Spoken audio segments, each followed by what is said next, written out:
और इलाज के दौरान ही उनकी मौत हुई है। हुए नजर आया और इस वक्त जिस पोलिंग बूथ पे मौजूद है वहां का रुख कर लेते हैं मेहताब आलम का। मेहताब आलम, इस वक्त आप भोपाल के किस पोलिंग बूथ पर मौजूद हैं और इस वक्त अगर बात करें तो 11:15 हो रहा है, अगर वोटिंग फीसद की बात करें तो क्या कुछ रिकॉर्ड किया गया है?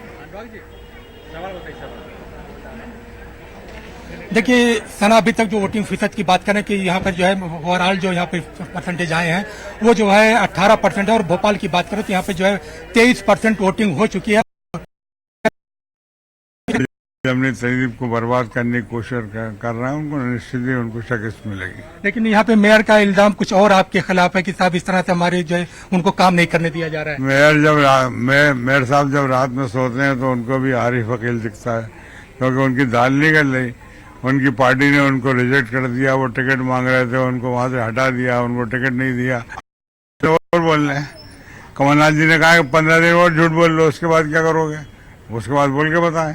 लेकिन शिवराज जी का और जो है इनका जो है मोदी जी का दावा है कि कमलनाथ जो है धोखा दे रहे हैं, किसानों का कोई भी कर्ज माफ नहीं हुआ। अब अगर आंखों की रोशनी उनकी कमजोर हो गई हो, देखने में कम हो गए हो, सूरदास हो गए हो, तो बात अलग है। नहीं, हमने तो लिस्ट दी है और हमारे नेता कमलनाथ जी ने कहा कि 15 दिन और रुक जाओ, 15 दिन के बाद सब किसान अपने मुंह से कहेंगे कि हमारा कर्जा माफ हुआ है और हम जो कहते हैं वो करते हैं। जो हम ये नहीं कि झूठे वायदे के 15 लाख रुपए आएंगे, अच्छे दिन आएंगे, 2.5 करोड़ लोगों को नौकरी मिलेगी, हमने नहीं कहा। हमने जो कहा वो हमने किया है, जो कहेंगे वो करेंगे। इस तरह आपने देखा कि जो आरिफ अकील साहब जो मध्य प्रदेश के अकलेती वजीर है, उन्होंने वादे तौर पर कहा कि यहाँ पे जो है जो कांग्रेस पार्टी जो वादा करती है उसका काम करती है और जिस तरह से भारतीय जनता पार्टी ने इतने सालों में यहाँ पे आवाम से छलने का काम किया है, उसी का नतीजा है कि मध्य प्रदेश में जो है कांग्रेस की हुकूमत आई है। और फिर अगर ओवरऑल उसकी बात करें तो उनका मानना है कि मध्य प्रदेश में जो है ही नहीं बल्कि मुल्क की जो इक़्तिदार है उसमें तब्दीली होगी।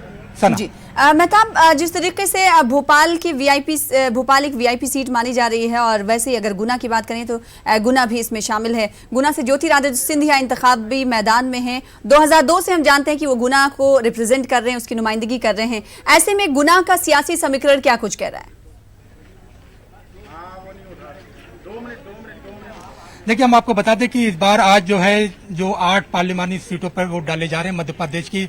मुरैना में, भिंड में, ग्वालियर में, गुना में, विदिशा की बात करें, भोपाल की बात करें तो यहाँ पर जो है विदिशा जो एक अहम सीट थी, लेकिन पूरे इलेक्शन में इंतखाबी शोर में आपको सना बताते चले कि सुषमा स्वराज की वो कॉन्स्टिट्यूंसी थी, लेकिन पूरे शोर में कहीं उनका नाम नजर नहीं आया। इसी तरह से इंदौर की बात करें, सुमित्रा महाजन का नाम जो सारे शोर में उड़ गया है। आज के जो वोट डाले जा रहे हैं इसमें 3 नेताओं की जो है किस्मत दांव पर लगी हुई है, जिसमें दिग्विजय सिंह है, गुना से ज्योतिरादित्य सिंधिया है और फिर उधर ग्वालियर की बात करें जो है वहां से मरकजी वरील नरेंद्र सिंह तोमर के जो है साख दाव पर लगी है। गुना में जो वोटिंग डाली जा रही है सुबह से बहुत अच्छे उसमें है और अब तक वहां पर 22% वोटिंग पड़ चुकी है। एक पूरा माहौल में, चाहे भोपाल की बात करें, गुना की बात करें, विदिशा की बात करें, मुरैना की, भिंड की या ग्वालियर सागर की बात करें तो पूरा माहौल में वोट डाली जा रही है। और एक अच्छे माहौल में जो एक समझा जा रहा था कि वोटिंग के उसमें जहां पर रमजान है उसका असर नहीं दिखाई देगा। यहाँ पे जो उलमाए-ए-दीन ने और तमाम समाजी तंजीमों ने जो अपील की थी उसका हमें एक असर देखने को मिल रहा है। आप खुद हमारे पीछे देख रहे हैं कि यहाँ पे सुबह 7 बजे से जो है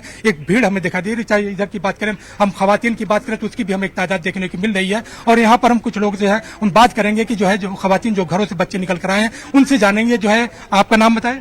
सुमैया खान। सुमैया, आप यूथ हैं, किस तरह की सरकार चुनना चाहते हैं? मैं एक फेयर सरकार चुनना चाहती हूँ जो सेक्युलर आइडियोलॉजी पे बिलीव करे, जो बांटने की विचारधारा पे ना यकीन करे। लेकिन भोपाल की बात करें तो भोपाल जो राजधानी है, लेकिन राजधानी में हम देखें कि जब 62 में BHL आई तो उसके बाद कोई कंपनी नहीं आई। उसके बाद दूसरी बात भोपाल जो गैस त्रासदी की बात करें, एक तमाम इश्यूज जो है पूरे इंतखाबी शोर में या हिंदुत्व की बात कुछ नजर नहीं आए।